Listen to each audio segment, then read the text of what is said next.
ऐसा प्यार जो समय और हालात के खिलाफ खड़ा रहा। शुरुआत उस रात से होती है जब शहर में हल्की बारिश हो रही थी और सन्नाटा गहराता जा रहा था। हर कदम पर अंधेरा और डर का साया था। तभी एक लड़की की चीख सुनाई दी जो किसी वीरान गली से आ रही थी। उस चीख ने विशाल की जिंदगी को हमेशा के लिए बदल दिया। विशाल ने बिना सोचे समझे अपनी छतरी उठाई और आवाज की दिशा में दौड़ पड़ा। गली के अंधेरे को चीरते हुए जब वह वहां पहुंचा तो उसने देखा कि एक लड़की किसी दीवार के पास सहमी हुई खड़ी थी। उसके चेहरे पर डर और आंखों में आंसू थे। विशाल ने धीमी आवाज में पूछा, क्या हुआ? तुम ठीक हो? लड़की ने कांपती हुई आवाज में कहा, कोई मेरा पीछा कर रहा था। विशाल ने चारों ओर नजर दौड़ाई, लेकिन उसे कोई नजर नहीं आया। उसने लड़की को थोड़ा संभलने का मौका दिया और पूछा, तुम्हारा नाम क्या है? उसने हिचकिचाते हुए कहा, मैं सिमरन हूं। सिमरन पूरी तरह डरी हुई थी, इसलिए विशाल ने उसे घर तक छोड़ने की बात की। दोनों गली से निकलकर मेन सड़क की तरफ बढ़े। रास्ते में सिमरन ने बताया कि वह अपने दोस्त की पार्टी से लौट रही थी, तभी कोई ने अचानक मेरा पीछा करने लगा। घर छोड़ने के बाद विशाल वापस लौट गया, लेकिन उसके मन में सिमरन की वह डरी हुई आंखें बसी रहीं। अगले दिन विशाल ने फैसला किया कि वह सिमरन से फिर मिलेगा। कहानी का यह रहस्य और रोमांच यहीं खत्म नहीं होता। सिमरन और विशाल की मुलाकातें बढ़ने लगीं और उनके बीच एक अनकही कड़ी बनने लगी। लेकिन हर बार जब वे मिलते, सिमरन के चेहरे पर एक अनजाना डर झलकता था। विशाल ने यह महसूस किया, लेकिन वह कुछ पूछने से हिचकिचाता था। एक दिन सिमरन ने धीरे धीरे अपनी जिंदगी का वह राज खोला जिसने विशाल को अंदर तक हिला दिया। उसने बताया कि उसके पीछे कोई शख्स है जो पिछले कई महीनों से उसका पीछा कर रहा है। वह न केवल उसे धमकी भरे संदेश भेजता था, बल्कि कभी कभी उसकी खिड़की के बाहर खड़ा भी नजर आता था। विशाल ने यह सुनते ही ठान लिया कि वह सिमरन को इस डर से आजाद कराएगा। वह उस व्यक्ति का पता लगाने और इस समस्या को खत्म करने की योजना बनाने लगा। विशाल ने सिमरन को भरोसा दिलाया कि वह हर हाल में उसकी मदद करेगा। उसी रात उसने तय किया कि वह उस अजनबी का पता लगाएगा जो सिमरन को परेशान कर रहा था। उसने सिमरन के घर के पास निगरानी शुरू की। रात का समय था और गली में सन्नाटा छाया हुआ था। अचानक उसे एक परछाई दिखी जो सिमरन के घर की खिड़की के पास घूम रही थी। विशाल तुरंत सतर्क हो गया और बिना देर किए उस परछाई का पीछा करने लगा। परछाई एक सुनसान गली में जाकर गायब हो गई। विशाल ने इधर उधर देखा, लेकिन उसे कुछ समझ नहीं आया। ये पहली बार था जब उसे महसूस हुआ कि यह मामला जितना साधारण दिख रहा था उतना है नहीं। अगले दिन उसने सिमरन को यह बात बताई, लेकिन सिमरन पहले से ज्यादा डरी हुई लग रही थी। उसने विशाल से कहा, मैं तुमसे कुछ छिपा रही थी। विशाल ने गंभीर होकर पूछा, क्या छिपा रही थी सिमरन? अब मुझे सब सच सच बताओ। सिमरन ने कांपती आवाज में बताया, वह आदमी सिर्फ मुझे धमका ही नहीं रहा, बल्कि वह मुझे मारने की कोशिश कर चुका है। एक बार उसने मेरी गाड़ी के ब्रेक काट दिए थे और दूसरी बार उसने मेरे ऑफिस के रास्ते पर मेरा पीछा किया। मैं हर वक्त डर में जी रही हूं। विशाल यह सुनकर चौंक गया। उसने दृढ़ स्वर में कहा, अब बस, मैं तुम्हें इस डर से मुक्त कराऊंगा। हमें पुलिस के पास जाना चाहिए। लेकिन सिमरन ने मना कर दिया। उसने कहा, पुलिस को बताया तो वह और ज्यादा उग्र हो जाएगा। उसने मुझे धमकी दी है कि अगर मैंने किसी से कुछ कहा तो वह मुझे मार देगा। विशाल ने खुद मामले की तह तक जाने का फैसला किया। उसने सिमरन से उसके पुराने मेल और मैसेज दिखाने को कहा। वहां से उसे पता चला कि वह आदमी, जिसका नाम विवेक था, सिमरन का पुराना दोस्त था। लेकिन कुछ समय बाद विवेक का व्यवहार अजीब हो गया और उसने सिमरन को परेशान करना शुरू कर दिया। विशाल ने विवेक के बारे में जानकारी जुटानी शुरू की। उसे पता चला कि विवेक एक मानसिक रूप से परेशान आदमी था, जिसे कई बार अपना अपा खोके पर भी पुलिस ने चेतावनी दी थी, लेकिन वह हमेशा कानून के शिकंजे से बच जाता था। एक दिन जब सिमरन ऑफिस से लौट रही थी, विवेक ने उसका रास्ता रोक लिया। वह उसे धमकाने लगा। तभी अचानक विशाल वहां पहुंच गया। उसने विवेक का सामना किया और उसे दूर रहने की चेतावनी दी, लेकिन विवेक ने उसकी बातों को नजरअंदाज करते हुए कहा, तुम दोनों के लिए यह सिर्फ शुरुआत है। मैं तुम्हें दिखाऊंगा कि असली डर क्या होता है। उस रात विशाल ने विवेक की धमकी को गंभीरता से लिया। उसने तय कर लिया कि अब वह विवेक को रोकने के लिए हर हद तक जाएगा। उसने सिमरन के लिए एक सुरक्षा योजना बनाई। विशाल ने सिमरन से कहा, तुम कुछ दिनों के लिए मेरे एक दोस्त के घर में रहो। यह जगह सुरक्षित है और मैं इस बीच विवेक पर नजर रखूंगा। सिमरन पहले तो झिझकी, लेकिन फिर विशाल के रिक्वेस्ट करने पर तैयार हो गई। विशाल ने विवेक के हर कदम पर नजर रखने के लिए उसकी गतिविधियों का पीछा करना शुरू किया। उसने एक पुराने दोस्त से मदद ली जो एक निजी जासूस था। दोनों ने मिलकर विवेक की दिनचर्या, संपर्क और ठिकानों का पता लगाया। कुछ ही दिनों में उन्हें यह जानकारी मिली कि विवेक सिर्फ सिमरन को ही नहीं बल्कि कुछ और लड़कियों को भी परेशान कर चुका था। विशाल ने जब सिमरन को यह सब बताया तो वह और भी डर गई। उसने कहा, क्या यह सब कभी ठीक होगा? मैं कब तक इस डर में जीती रहूंगी? विशाल ने उसका हाथ थामते हुए कहा, तुम पर विश्वास रखो, मैं तुम्हें बचाने के लिए सब कुछ करूंगा। इसी बीच कुछ अजीब घटनाएं होने लगीं। विशाल की बाइक की ब्रेक रात में किसी ने काट दी। सिमरन को एक अनजान नंबर से कॉल आने लगी, जिनमें सिर्फ एक अजीबोगरीब हंसी सुनाई देती थी। विशाल के जासूस दोस्त के घर में चोरी हो गई और उसकी फाइलें गायब हो गईं। यह सब देखकर विशाल को लगा कि विवेक अब और खतरनाक होता जा रहा है। एक रात विशाल को सूचना मिली कि विवेक एक सुनसान गोदाम में कुछ योजना बना रहा है। उसने तुरंत पुलिस को खबर देने का सोचा, लेकिन फिर उसने अकेले ही वहां जाने का फैसला किया। वह नहीं चाहता था कि कोई देरी हो। उसने सिमरन को अपने दोस्त के घर छोड़ दिया और गोदाम की ओर जाने लगा। गोदाम के अंदर अंधेरा था। विशाल ने धीरे से अंदर कदम रखा। वहां उसे विवेक की आवाज सुनाई दी। वह किसी से फोन पर बात कर रहा था।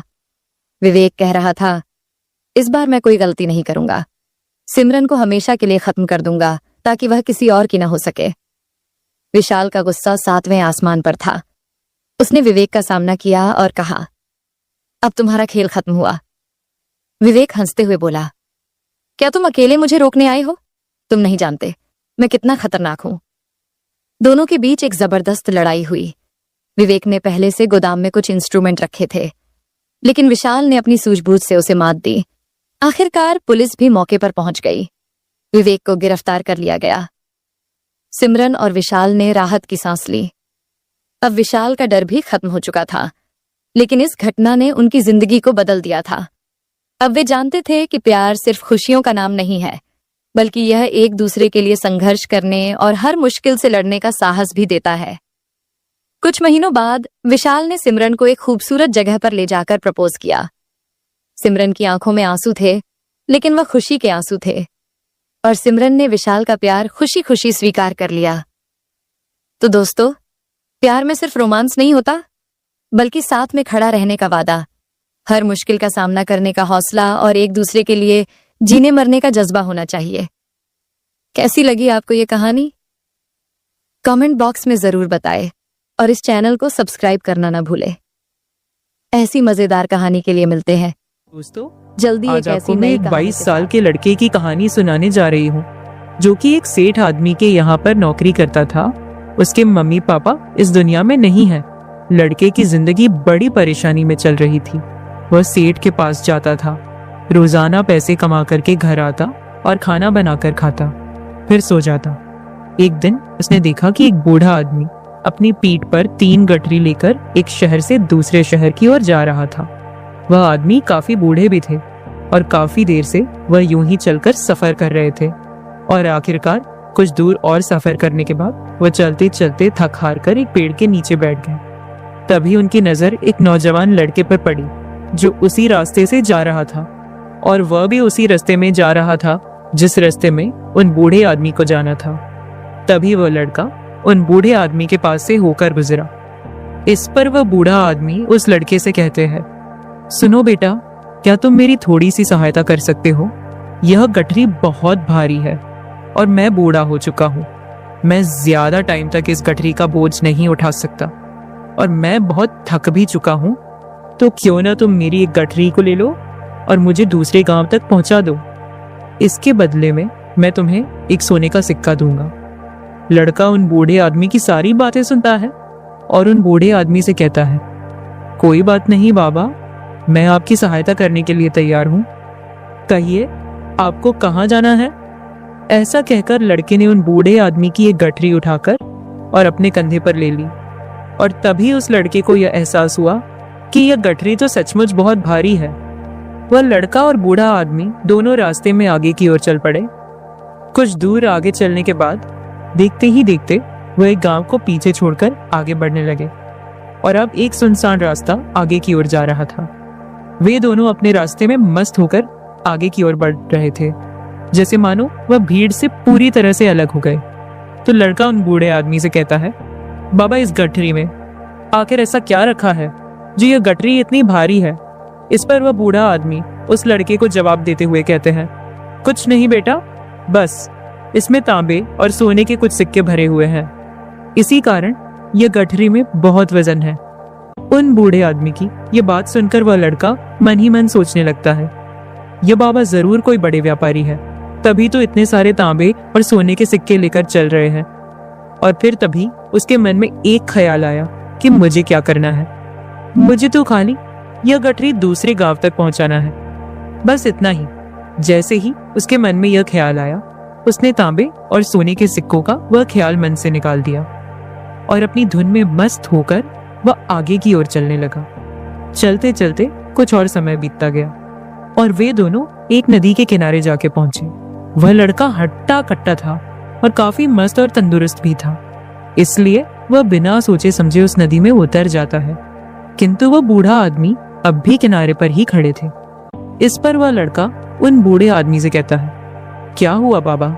चलिए आइए, हमें यह नदी पार करनी होगी, तभी तो हम उस गांव तक पहुंच पाएंगे। इस पर वह बूढ़ा आदमी उस लड़के से कहते हैं, मैं जानता हूं बेटा कि हमें यह नदी पार करनी होगी, लेकिन जैसा कि तुम जानते हो मैं अब बूढ़ा हो चुका हूँ और दो दो गठरी लेकर मैं यह नदी पार नहीं कर सकता। कहीं मेरा पांव फिसल गया तो क्या होगा? क्या तुम मेरी एक और गठरी ले सकते हो? मैं तुम्हें इसके बदले भी 2 सोने के सिक्के दूंगा। इस पर वह लड़का मुस्कुराते हुए उन बूढ़े आदमी से कहता है, बाबा आप मुझे शर्मिंदा कर रहे हैं। यदि आप मुझे सोने के सिक्के ना भी दे तो भी मैं आपका सहायता अवश्य करूंगा। मैं आपको उस दूसरे गांव तक जरूर पहुंचाऊंगा। इस पर वह बूढ़ा आदमी मुस्कुराते हुए उस लड़के से कहते हैं, बेटा तुम तो बड़े ही भले इंसान लगते हो। इतना कहकर उन्होंने वह दूसरी गठरी भी उस लड़के को दे दी। उस लड़के ने जब वह दूसरी गठरी अपने कंधे पर रखी तो वह गठरी भी उसे बहुत ज्यादा भारी लगी, लेकिन उसने वहां पर कुछ नहीं कहा। जैसे तैसे उन दोनों ने नदी पार की। नदी पार करने के बाद बातों बातों में ही उस लड़के ने उन बूढ़े आदमी से कहा, बाबा आखिर इस दूसरी गठरी में क्या है? ये गठरी भी बहुत भारी है। इस पर वह बूढ़ा आदमी उस लड़के को जवाब देते हुए कहते हैं, बेटा इसमें चांदी के सिक्के हैं, इसी कारण यह गठरी भी बहुत भारी है। उन बूढ़े आदमी की ये सारी बातें सुनकर अब उस लड़के का दिमाग तेजी से काम करने लगा था। वह यह सोच रहा था कि एक गठरी में तांबे के सिक्के हैं और दूसरी में चांदी के। ऐसा प्रतीत होता है मानो यह बूढ़े बाबा कहीं दूर से आ रहे हैं और उन्होंने अपनी सारी जायदाद बेचकर यह सारे सिक्के इकट्ठे किए हैं, तभी तो वह इतना कीमती खजाना लेकर चल रहे हैं। लेकिन वह लड़का उन बूढ़े आदमी से कुछ नहीं कहता और वे दोनों चुपचाप रास्ते में आगे की ओर बढ़ते चले जाते हैं। कुछ दूर आगे जाने के बाद एक बार फिर एक सुनसान रास्ता आती है। उस सुनसान रास्ते को देखते ही उस लड़के के मन में तरह तरह के विचार उत्पन्न होने लगे। वह यह सोचने लगा, अरे यह तो सुनसान जगह है, अगर मैं यह सिक्के लेकर यहाँ से भाग जाऊं तो ये बूढ़े आदमी कब तक दौड़ पाएंगे? मुझे नहीं लगता कि मुझे कभी पकड़ भी पाएंगे और यहाँ पर कोई है भी नहीं जो इनकी मदद कर पाए। और वैसे भी ये बहुत सारे सिक्के हैं, मैं इनसे एक अच्छी जिंदगी बिता सकता हूँ और अपना एक नया व्यापार शुरू भी कर सकता हूँ। और वैसे भी यह बूढ़ा आदमी अब इन पैसों का क्या करेगा? इससे अच्छा तो मैं ही इन्हें रख लेता हूँ। वह लड़का ये सब बारे में सोच ही रहा था, तभी अचानक उसे खुद पर आश्चर्य हुआ। अरे मैं ये क्या सोच रहा हूँ? ये बाबा ना जाने कहाँ से आ रहे हैं और क्या कर्म करके इन्होंने इतने सारे पैसे इकट्ठा किए होंगे। मुझे इनका फायदा नहीं उठाना चाहिए, नहीं ही तो मुझे ऐसा करना चाहिए। उसने कुछ देर के लिए तो अपने मन के विचारों को काबू कर लिया, लेकिन कुछ देर बाद उसके मन के विचार उस पर देखते ही देखते हावी होने लगे। वह लड़का 2 गठरी लेकर उन बूढ़े आदमी के पीछे पीछे चल रहा था और कुछ दूर आगे चलने के बाद एक पहाड़ी आई। इस पर वह बाबा उस लड़के से कहते हैं, बेटा, यह पहाड़ी मैं नहीं चढ़ पाऊंगा। मैं काफी बूढ़ा हो चुका हूँ और मेरे घुटनों में भी दर्द रहता है। यदि तुम मेरी तीसरी गठरी भी ले लो तो मैं तुम्हें 3 और सोने के सिक्के दूंगा, लेकिन याद रखना, इसे कहीं गिराना मत, कहीं ये गठरियां खुल ना जाए। इस पर वह लड़का उन बूढ़े आदमी से कहता है, क्यों बाबा, आखिर इसमें ऐसा क्या है? इस पर वो बूढ़ा आदमी उस लड़के से कहते हैं, बेटा, इसमें सोने के सिक्के हैं। यह सुनकर वह लड़का मन ही मन बहुत खुश हुआ। उसने चुपचाप वह गठरी भी उन बूढ़े आदमी से ले ली और देखते ही देखते वे दोनों रास्ते में आगे की ओर बढ़ने लगे। अब वो बूढ़ा आदमी बिना कोई वजन लिए हुए आराम से पहाड़ की चढ़ाई पर चढ़ रहे थे, किंतु वह लड़का जो पीछे था वह वजन के कारण बहुत धीरे धीरे चल पा रहा था। लेकिन जब से उसने सोने का नाम सुना था, उसका मन तो छलांग मार रहा था। वह मन ही मन सोच रहा था, अगर मुझे यह सारा खजाना मिल जाए तो मेरा पूरा जीवन तो आराम से कट जाएगा। वैसे भी ये बाबा तो बूढ़े हो चुके हैं, भला इन्हें इतने पैसों की क्या जरूरत है? इनका जीवन तो वैसे भी कट चुका है। मैं ये काम करता हूँ, ये सारे पैसे लेकर यहाँ से भाग जाता हूँ। लड़के के मन में अनगिनत सवाल उठ रहे थे।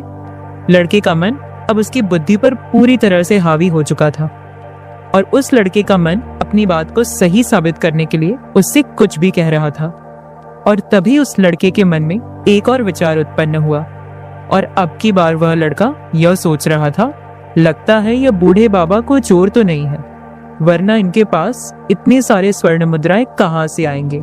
अगर यह कोई व्यापारी होते तो भला यह इस तरह से पैदल यात्रा तो नहीं करते, और अगर इनके पास इतने सारे पैसे थे तो यह कोई ना कोई साधन भी तो अवश्य कर सकते थे। लगता है ये कोई चोर है, और चोर से चोरी करने में भला क्या बुराई है? यह सोचता हुआ वह लड़का अब उन बूढ़े आदमी से तेजी से आगे की ओर बढ़ रहा था और देखते देखते वह बूढ़े आदमी से आगे भी निकल चुका था। और वह यह सोच रहा था कि जैसे ही इस पहाड़ की ढलान आएगी, मैं 3 गठरियां लेकर भाग जाऊंगा। इससे यह सारे पैसे मेरे हो जाएंगे और मेरी गरीबी भी हमेशा हमेशा के लिए दूर हो जाएगी। मैं जो चाहूंगा मैं वो कर पाऊंगा। मेरे पास बहुत सारा पैसा होगा। और देखते देखते वह दोनों पहाड़ की चोटी पर पहुंच गए और अब ढलान का रास्ता शुरू होने वाला था। तभी वह लड़का उन बूढ़े आदमी से नजरें बचाकर वह 3 गठरियां लेकर भागता हुआ आगे बढ़ गया। अब उसे अपना शरीर बहुत हल्का महसूस हो रहा था, मानो उसे उन 3 गठरी का वजन तक ना मालूम पड़ रहा हो। काफी दूर दौड़ते दौड़ते किसी तरह से वह अपने आप को बचते बचाते अपने घर पहुंचा। उसकी खुशी का कोई ठिकाना नहीं था। उसने सोचा, क्यों ना मैं जल्दी जल्दी इन गठरिया में से वह सारे पैसे निकाल लूं। यह सोचकर जब उसने गठरिया खोली तो पहली गठरी में उसे लोहे से जंग भरे हुए सिक्के मिले। यह देखकर उसे यकीन नहीं हुआ। इस पर उसने फटाफट दूसरी गठरी भी खोल डाली। उसमें भी उसे लोहे के जंग लगे हुए सिक्के ही निकले। यह सब देखकर वह लड़का बड़ा हैरान था। आखिर यह सब क्या हो रहा है? उन बूढ़े बाबा ने तो मुझसे और ही कुछ कहा था। अब उसने वह सोने वाली गठरी खोली और उसमें भी लोहे के जंग लगे हुए सिक्के ही निकले। यह देखकर वो लड़का बड़ा गुस्से हुआ। उसने सोचा, उन बूढ़े बाबा ने मुझसे झूठ क्यों कहा? उन्होंने मुझसे ऐसा क्यों कहा कि एक में तांबे के सिक्के हैं, एक में चांदी के और तीसरे में स्वर्ण मुद्राएं हैं। वह यह सब सोच ही रहा था कि तभी उसकी नजर उस थैले में पड़े एक पत्र पर पड़ी। उसने वह पत्र उठाया और उस पत्र में लिखा था, यह पूरा नाटक ईमानदार व्यक्ति की खोज करने के लिए रचा गया है और मैं इस राज्य का राजा हूँ। मेरी कोई संतान नहीं और इसीलिए मैंने यह षड्यंत्र रचा है ताकि मैं अपने राज्य में किसी एक ऐसे ईमानदार व्यक्ति की खोज कर सकूं जो मेरे बाद इस राज्य का राजा बन सके और इस राज्य भार को संभाल सके। और इस राज्य का भार वही संभाल सकता है जो पूरी तरह से ईमानदार हो, जिसके मन में किसी प्रकार का कोई लालच ना हो। इतना पढ़ते ही वह लड़का जोर जोर से चिल्लाने लगा। वह सर पकड़कर बैठ गया। वह यह जानता था कि यदि वह अपने मन के विचारों पर काबू कर लेता तो उसका जीवन संवर सकता था, लेकिन वह अपने मन के विचारों पर काबू नहीं कर पाया। दोस्तों, महात्मा बुद्ध कहते हैं कि मन ही सब कुछ है। इतना पढ़ते ही वह लड़का जोर जोर से चिल्लाने लगा। वह सर पकड़कर बैठ गया। वह यह जानता था कि यदि वह अपने मन के विचारों पर काबू कर लेता तो उसका जीवन संवर सकता था, लेकिन वह अपने मन के विचारों पर काबू नहीं कर पाया। दोस्तों, आप जो सोचते हैं वही बनते हैं। इसलिए आपका सबसे बड़ा दुश्मन भी आपको उतना नुकसान नहीं पहुंचा सकता जितना कि आपके मन के या अनियंत्रित विचार पहुंचा सकते हैं। सच कहते हैं, अपने भीतर ध्यान से देखो। हमारे भीतर जो विचार चल रहे हैं वही विचार शब्द बनते हैं और शब्द कर्म के रूप में प्रकट होते हैं। बार बार दोहराने पर कर्म बर्ताव में बदलता है और धीरे धीरे समय के साथ बर्ताव चरित्र में परिवर्तित हो जाता है और यही चरित्र हमारे भाग्य का निर्माण भी करता है। इसलिए हमें हमेशा अपने विचारों के प्रति सजग होना बहुत आवश्यक है। हमें जागरूक होना बहुत आवश्यक है। हमें यह जानना जरूरी है कि हमारे मन में किस प्रकार के विचार आ रहे हैं। कमजोरी हमेशा छोटे विचार से शुरू होती है। यह एक बीज के रूप में होती है और यदि इस बीज को नष्ट न किया जाए तो यह छोटा सा विचार बहुत जल्द ही एक विशाल वृक्ष का रूप ले लेता है और हमारी बुद्धि की सोचने और समझने की क्षमता को पूरी तरह से नष्ट कर देता है। जिस प्रकार आपने इस कहानी में देखा किस प्रकार उस जवान लड़के का मन उस पर हावी हो चुका था और उसकी सही और गलत सोचने की क्षमता पूरी तरह से नष्ट हो चुकी थी, जिस कारण वह यह समझ नहीं पाया कि उसे क्या करना चाहिए और उसके लालच ने उसके भीतर इतनी ऊर्जा भर दी कि वह तीनों गठरी उठाकर इतनी तेजी से वहां से भागता आगे भी बढ़ गया। इसीलिए जब आपके मन में पहली बार कोई गलत विचार उत्पन्न हो तभी उसे जड़ से उखाड़ देना चाहिए, अन्यथा वह विशाल वृक्ष का रूप लेगा और आपको किसी न किसी गलत राह पर वह धकेल ही देगा है। आप चाहकर भी उसे रोक नहीं पाएंगे। लेकिन अब आपके मन में यह प्रश्न उठ रहा होगा कि हम भला अपने मन के विचारों को कैसे नियंत्रित करें। हमारा मन तो इतना चंचल है, वह इतना शक्तिशाली है कि वह हम पर हावी हो ही जाता है। हम चाहकर भी उस पर नियंत्रण नहीं कर पाते। इसका जवाब में हमें दो बातें समझनी चाहिए। पहली बात, सही इरादा विकसित करो। कई बार आपने देखा होगा कि आपके मन में कुछ और होता है किंतु आप कहते कुछ और है, क्योंकि आपके मन के भीतर जो कुछ बसा है वही आपके मुख से बाहर भी निकल रहा है। लेकिन जब हमसे वह गलती हो जाती है तो उसके बाद हमारा मस्तिष्क अच्छी तरह से काम करना शुरू कर देता है। हमारे सोचने और समझने की क्षमता एक बार फिर से जागृत हो जाती है और ऐसी अवस्था में हमें यह एहसास होता है कि हमसे गलती हो गई है और फिर हमारा मन दुखी हो जाता है, हमारा मन अफसोस से भर जाता है और इस भारीपन और दुख से बचने के लिए हमें सही इरादा विकसित करने के लिए कहते हैं। इसके लिए जब भी आप कोई कार्य करने जा रहे हो तो सबसे पहले आपको को यह खुद से पूछना चाहिए कि जो कुछ भी मैं करने जा रहा हूँ इसके पीछे मेरा इरादा क्या है। क्या मैं दूसरों को दुख पहुंचाना चाहता हूँ या दूसरों को नीचा दिखाने जा रहा हूँ या मुझे खुद को ऊपर उठाना है। खुद से सवाल कीजिए, खुद को जागृत कीजिए। जब आप इरादों के प्रति सचेत होने लगेंगे, जब आप विचारों के प्रति सजग होने लगेंगे, तभी आपके भीतर सकारात्मक ऊर्जा का प्रवाह होगा। तभी आप सकारात्मक इरादों से जुड़ने लगेंगे और आपके मन के भीतर बसी हुई नकारात्मक ऊर्जा और नकारात्मक इरादे दिन ब दिन कम होने लगेंगे। परंतु याद रहे, आपको यह हर रोज करना होगा और आपको यह हमेशा ध्यान रखना होगा कि आपको केवल अच्छा सोचना है। आपके इरादे हमेशा अच्छे होने चाहिए, तभी आप दुख और तकलीफों से बच सकते हैं। अन्यथा आप इसी तरह से दुख और तकलीफों में घिरे ही रहेंगे और आप कभी इससे निकल नहीं पाएंगे। दूसरी बात, मन के प्रति सजगता विकसित करो, जिससे आपका मन देखता देखते शांत होगा और आपके मन के भीतर बसी हुई वह नकारात्मक ऊर्जा, नकारात्मक विचार खत्म होने लगेंगे और आप शांति की ओर आगे बढ़ेंगे। और आपको इसके लिए बस इतना ही करना है कि इस पल में जो कुछ भी हो रहा है आपकी आंखों के सामने, आपके भीतर जो कुछ भी जैसा चल रहा है, बस उसे देखते रहना है। अपने मन के अच्छे बुरे विचार, अपनी भावनाएं और अपनी यादों पर बिना प्रतिक्रिया दिए उन्हें केवल देखते रहना है, जिससे आप मन के सारे विचार देखते ही खत्म होने लगेंगे। आपका मन खाली होने लगेगा और आप नकारात्मक विचारों से ना सोच से बच सकते हैं और आप इन दुख और तकलीफों से भी दूर रह सकते हैं। इसीलिए स्वयं को देखना है, वही सबसे बड़ा तपस्वी है। अर्थात जो अपने मन में चल रहे उन विचारों को बिना प्रतिक्रिया दिए हुए केवल देखता है और उन पर कोई भी प्रतिक्रिया नहीं करता, बस उन्हें देखता और समझता है। वास्तविकता में वही मन पर नियंत्रण भी कर सकता है और वही अपना जीवन सुखी और खुशहाली तौर पर जी सकता है। इसलिए यदि आप भी अपने जीवन को सुखी और खुशहाल बनाना चाहते हैं तो आपको सबसे पहले अपने मन पर नियंत्रण साधना ही होगा, अपने मन को खाली करना ही होगा, अपने मन के विचारों के प्रति आपको सजग होना ही होगा। दोस्तों, उम्मीद है कि आपने आज की इस कहानी से जरूर कुछ ना कुछ सीखा होगा। तो इस वीडियो को लाइक और अपने दोस्त के साथ शेयर भी जरूर कीजिएगा और हमें ऐसे ही सपोर्ट करने के लिए चैनल को सब्सक्राइब कर दीजिएगा। तब तक के लिए अपना ख्याल रखिए और मिलते हैं जल्दी ही एक और नई कहानी के साथ अगली वीडियो में।